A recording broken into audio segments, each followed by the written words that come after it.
দর্শক, ঈদ মোবারক। সবাইকে স্বাগত ঈদের বিশেষ আয়োজন গান কথায়।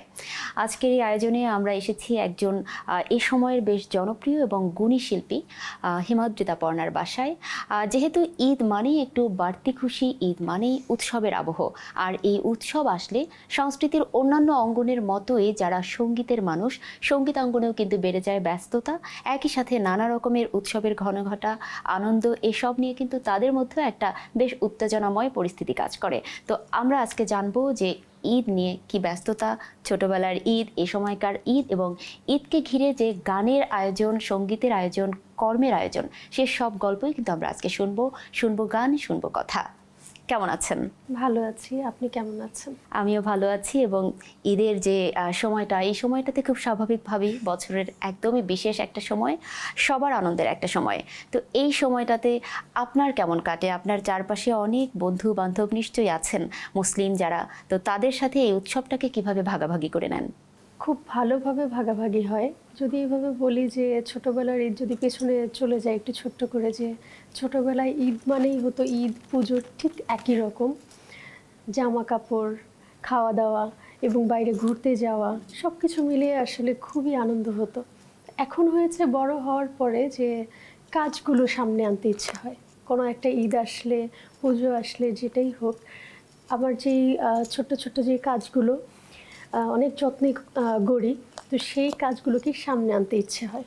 আচ্ছা, যদি একেবারে এই বছরের ঈদ নিয়ে কথা বলি, এ বছরের ঈদে কি কি কাজ এসেছে আপনার, বা কি সব কাজ নিয়ে ব্যস্ততা? এবার বেশ কটি লাইভ আছে, রেকর্ডিং আছে, এগুলো তো সবসময় চলতেই থাকে। তবে ঈদের জন্য বেশ কটি লাইভ নিয়েছি এবং রেকর্ডিং রয়েছে, এবং কিছু সালমান শাহের গান আনার আমি চেষ্টা করছি এই ঈদে। মানে সালমান শাহ সিনেমার গান কিছু সেটি রয়েছে, এবং কিছু ম্যাগাজিন আসবে। এই তো। বাহ। সিনেমার গানের কথা বললেন, সালমান শাহর গানের কথা, তার সিনেমার গানের কথা বললেন। সেই সূত্র ধরে একটু প্লেব্যাকের কথা বলি। আপনি খুবই সম্প্রতি একটি সিনেমার প্লেব্যাক সিঙ্গার হিসেবে কাজ করেছেন অনন্য মামুনের পরিচালনায়। প্রত্যেকটি শিল্পীরই তো আসলে প্লেব্যাক করা একটা স্বপ্ন, অনেক বড় একটা শখ। তো সেটা আমি বলবো যে আমি পূরণ করতে পেরেছি। এবং এই গানটি আমেরিকাতে গেছে, লন্ডন গেছে, এবং সব জায়গা থেকে খুব প্রশংসা পেয়েছি। এবং এই মুভিটির মধ্যে চিত্রনায়ক রিয়াজ ভাইয়া ছিল, যিনি আমার খুব পছন্দের, আমার মায়ের খুব পছন্দের। উনি খুব প্রশংসা করেছেন। এই প্রশংসাগুলো না আসলে মনে হয় কি যে কাজের স্পৃহা বাড়িয়ে দেয়।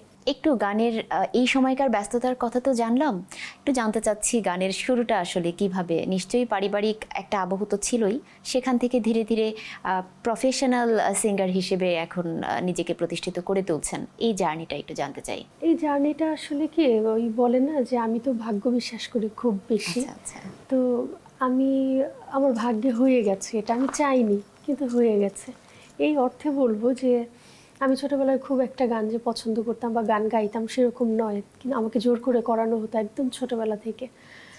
যেহেতু আমার বাবা সঙ্গীত চর্চা করতে থাকতেন সব সময়, আমার দাদাও সঙ্গীত চর্চা করতেন, তবলা বাজাতেন, গান করতেন, সবসময় সেগুলো শুনে শুনে শুনে শুনে বড় হয়েছি, এবং ঘুম ভেঙেছে তাদের গানে এবং তবলা বাজানো শুনে। সেই জায়গা থেকে ওনারা চেয়েছেন যে আমি বড় হয়ে যেন কোনো একটা কিছু করতে না পারলেও আমি গানের চর্চাটা যেন চালিয়ে যেতে পারি। সেই জন্য আমাকে অনেক বড় বড় জায়গায় গান শেখানো হয়েছে। একটু জানতে চাই যে আপনি বাংলাদেশে তো কাজ করছেন, তবে আপনি ভারতেও অনেক গুণী শিল্পীদের সাথে কাজ করেছেন। সেখানকার কাদের সাথে কাজ করেছেন এবং সেই সম্পর্কে আরেকটু জানতে চাই। হ্যাঁ, আমি ভারতে কাজ করেছি এবং খুব পছন্দের মানুষগুলোর সঙ্গে আমার দেখা হয়েছে এবং আলাপ হয়েছে। তাদের সঙ্গে আমি শেয়ার করেছি মাইক্রোফোন। এটা আমার কাছে অনেক বড় কিছু। শ্রদ্ধেয় শিল্পী কুমার শানু, শ্রদ্ধেয় শিল্পী উদিত নারায়ণ, জাভেদ আলী, নচিকেতা দা এবং শান্দা, এই 5 জনের সঙ্গে আমার একটি প্রজেক্ট চলছে। তো রেকর্ডিং আমি কমপ্লিট করেছি, সব কিছুই মাস্টার মিক্সিং সব কিছুই আপনার বোম্বেতে হয়েছে। তুমি রিমঝিম বৃষ্টি হয়ে ঝরলে, যেন ভালোবাসা নিয়ে জীবনে এলে, কিছু চায় না এমন এই বৃষ্টিতে,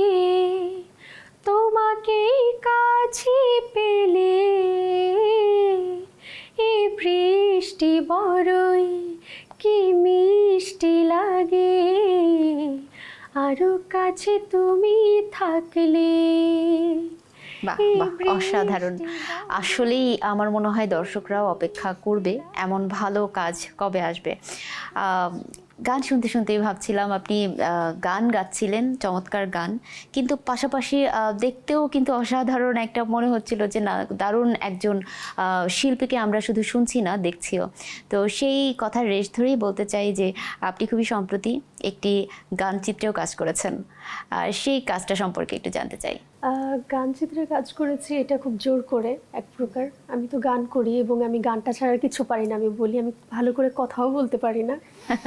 তো এটি ছিল অনন্য মামুন পরিচালিত একটি গান এবং এটার মধ্যে ইমন ছিল চিত্রনায়ক। তো ইমন ভাইয়াও অনেক হেল্প করেছেন গানটিতে এবং সবার আলোচনার সাপেক্ষেই আসলে আমাকে জোর করে ঢোকানো হয়। তো সেটাতে যা পেরেছি টুকটাক তাই করেছি। মানে আপনার নিজের কাছে কেমন লেগেছে, আপনি কতটা অনুপ্রাণিত আমি যে না? কখনোই আমার কাজ দিয়ে ভালো লাগে না, আমি সব সময় দুঃখ ফিল করি যে এখানে ভালো হয়নি, এখানে ওটা হয়নি, এই গানটাও ওরকম হলে ভালো হতো, ওই গানটাতে এই সুরটা হলে আরও ভালো হতো।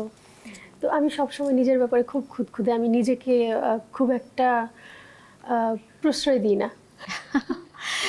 কিন্তু গান তো তারপরও ভুল হয় বা নিজের কাছে সম্পূর্ণ আত্মতুষ্টিটা আসে না, তারপরও গান হচ্ছে। একই সাথে অভিনয়ের ব্যাপারটাও কি আমরা ভাবতে পারি যে সামনেও আপনাকে অভিনয়ে পাবো কিনা বা মডেলিংয়ে পাবো হ্যাঁ, কিনা? এখন মনে হয় এই গানটিতে করার পরে আমার মনে হচ্ছে যে আমি যে গানটি করছি বা যেটাই আমি সামনে আনবো, হয়তো আমি থাকলেও থাকতে পারি, সেটা আমার মুডের ওপর ডিপেন্ড করবে যে এখন আমি করব কি করব না। তবে হ্যাঁ, এই গানটিও অনেক সাড়া পেয়েছি আমি, অনেক মানুষের ভালো লেগেছে। আমি এইভাবে বলবো যে কলকাতায় এই গানটি গেছে এবং এই গানটির সুর করেছেন এবং লিখেছেন কলকাতার দোলন মৈনাক। ওরা প্রচণ্ডভাবে পছন্দ করেছে এবং এই গানটি কলকাতায় অনেকের কাছে পৌঁছে গেছে এবং খুব প্রশংসা পেয়েছি। ঘুমের ঘোরে আকাশ জোরে আমায় দেখিছ, ভোরের হাওয়ার আর মোরাতে হাতটা ধরেছ, একলা আকাশ আমি, রোদ ছুঁয়ে তুমি বিভোর করেছ, তুমি কি পরশে এঁকেছ, তুমি কি মায়ায় বেঁধেছ, তুমি কি পরশে এঁকেছ, তুমি কি মায়ায় বেঁধেছ। সা সা সা সা সা গারে গারে গা সা সা সা সা সা সা সা সা সা সা গারে গারে বাহ, বারান্দাটা বেশ চমৎকার এবং বাইরের যে সবুজটা, আসলে ঢাকায় বসে একটুখানি সবুজ চোখে দেখতে পারাটাও আমার মনে হয় যে একটা ভাগ্যের ব্যাপার। তো আর তার সাথে যদি থাকে সঙ্গীতের একটা ছোঁয়া, বিষয়টা একটা অন্য মাত্রা দেয়। তো এরকম একটা বারান্দা, সামনে সবুজ, এক টুকরো সবুজ ভূমি, এখানে এসে কি কখনো একটু গুনগুন করে গান গাওয়া হয়? হ্যাঁ, অনেক গাওয়া হয় এবং অনেক স্মৃতি জড়িয়ে থাকে। যেই আমি বলছিলাম যে সবুজ যেই ঘাস এবং সবুজ যেই পাতা, যেগুলো দেখলে খুব অনুভূতির সৃষ্টি হয়। এবং আমার যার কথা খুব বেশি মনে পড়ে যে রবি ঠাকুরের যে উপন্যাস বলুন বা গল্প বা যেটাই হোক, উনি কী লিখে যাননি, একদম কি নিয়ে লিখে যাননি, উনি ঘাস থেকে শুরু করে সেই আকাশ পর্যন্ত সব কিছু নিয়েই কিন্তু উনি লিখে গেছেন। তো সেইটা আমার খুব ভালো লাগে এবং আমি খুব গাইতে ভালো লাগে, শুনতে ভালো লাগে এবং অনেক সময় হয় যখন বৃষ্টি হয় তখন এই জায়গাটা অনেক বেশি ভালো লাগে এবং সেই ঝপঝপ ঝপঝপ যে আওয়াজগুলো হয়, আমি এখানে একটা চেয়ার পেতে খুব সুন্দর করে শুনতে থাকি এবং বৃষ্টি দেখতে থাকি। রবি ঠাকুরের নব স্নানে ধারা, সেই কথার মতোই প্রকৃতি পুরোটা নতুন। ঝড়ো ঝড়ো মুখর বাদর দিনে রবি ঠাকুর বোধহয় সেই ব্যাপারগুলোকেই একসাথে নিয়ে এসেছিলেন এবং তারপরই এরকম চমৎকার সব সৃষ্টিকে তিনি আমাদের উপহার দিয়েছেন। হ্যাঁ, একদম তাই। সেই রবি ঠাকুরের কথা ধরেই একটু বলতে চাই যে আপনার শুরুটা করেছিলেন রবীন্দ্রসঙ্গীত দিয়ে, আপনার হাতে খড়ি যদি বলি রবীন্দ্রসঙ্গীত দিয়ে, সেখান থেকে ধীরে ধীরে গানের জার্নিটা একটু শুনতে চাই। রবি ঠাকুরের গান বলবো কি আমি যে ছোটোবেলায় তো খুব একটা গান গাইতাম না এবং পছন্দও করতাম না, কিন্তু যখন থেকে বোঝা শুরু করলাম, রবি ঠাকুরকে বোঝা শুরু করলাম, বড় হতে শুরু করলাম, তার উপন্যাস, গল্প এবং তার লেখা যে কোনো কিছু আমার না মন ছুঁয়ে যেতে শুরু করলো যখন থেকে বুঝতে পারলাম যে ভালোবাসা কী জিনিস, প্রেম কী জিনিস। ছোটোবেলায় বলতাম যে যখন আমাকে গান শেখাতে আসতেন আমার টিচাররা, যে আমাকে কেন প্রেমের গান দেওয়া হয় না। খুব মজার আচ্ছা। যে প্রেমের গান কেন দেওয়া হয় না। শিশুদের গান দেয়া হতো। হ্যাঁ, শিশুদের ছড়া গান দেওয়া হতো। আচ্ছা। তখন আমাকে বলতেন যে তুমি যখন বড় হবে তখন সেই গান দেওয়া হবে। তো ওই মানে ছোটবেলা থেকেই না আমার একটা রাগ ছিল যে আমাকে প্রেমের গান কেন দেওয়া হয় না, তাহলে আমি ঠিকই গাইবো। আচ্ছা আচ্ছা। হ্যাঁ, তো ওই মজার বিষয় থেকে তখন আস্তে আস্তে যখন বড় হতে শুরু করলাম এবং রবি ঠাকুরকে বোঝা শুরু করলাম, তখন থেকে ভালোবাসা সৃষ্টি হতে শুরু করলো। সখী ভাবনা কাহারে বলে, সখী যাতনা কাহারে বলে, তোমরা যে বলো দিবস রজনী, ভালোবাসা ভালোবাসা, সুখী ভালোবাসা কারে কয়, সে কি বলি যাতনাময়। আসলেই কি ভালোবাসা যাতনাময়, না কি মনে হয় আসলে ভালোবাসা আসলে কি আপনার দৃষ্টিতে? ভালোবাসা অবশ্যই খুবই সুন্দর, তবে তার আগে নিজেকে সুন্দর রাখতে হয়, নিজের মনকে সুন্দর রাখতে হয়, তবেই ভালোবাসা সবচেয়ে বেশি সুন্দর। তার মানে হচ্ছে যে নিজেকে ভালোবাসতে হবে সবার আগে। তবে আমার কাছে ভালোবাসাটা হচ্ছে কল্পনায় খুব বেশি সুন্দর বাস্তব থেকেও। বাস্তবে শুধু দুঃখ আর দুঃখ, কিন্তু কল্পনায় অনেক সুন্দর, পুরো সিনেমার মতো, একদম পরিষ্কার। মানে একটু বাস্তবেই চলে আসি, যে বাস্তবে কেবল দুঃখ। এর পেছনে কি আসলে কি কোনো দুঃখের গল্প আছে হিমাদ্রিতা পর্ণার জীবনে, যেখানে ভালোবাসা থেকে দুঃখ কুড়িয়েছেন, এরকম কোনো গল্প আছে কি? না, এরকম কোনো গল্প নেই আমার এখন অবধি, বেঁচে গেছি। ঈদের গল্প দিয়ে শুরু হয়েছিল আমাদের আজকের আয়োজনটা। সেই ঈদের গল্প আবার একটু শুনতে চাই, যে এবছর ঈদে আপনার পরিবারের মানুষ বা আপনার বন্ধুদের সাথে নিয়ে কোনো প্ল্যান আছে কিনা? ঈদের শপিং তো অলরেডি শেষ হয়ে গেছে। অনেক সুন্দর সুন্দর পছন্দের ড্রেসগুলো কেনা হয়েছে, তো সেগুলো পরে এখন আমরা ছবি তুলবো, বাইরে ঘুরবো, এটাই ইচ্ছে আছে।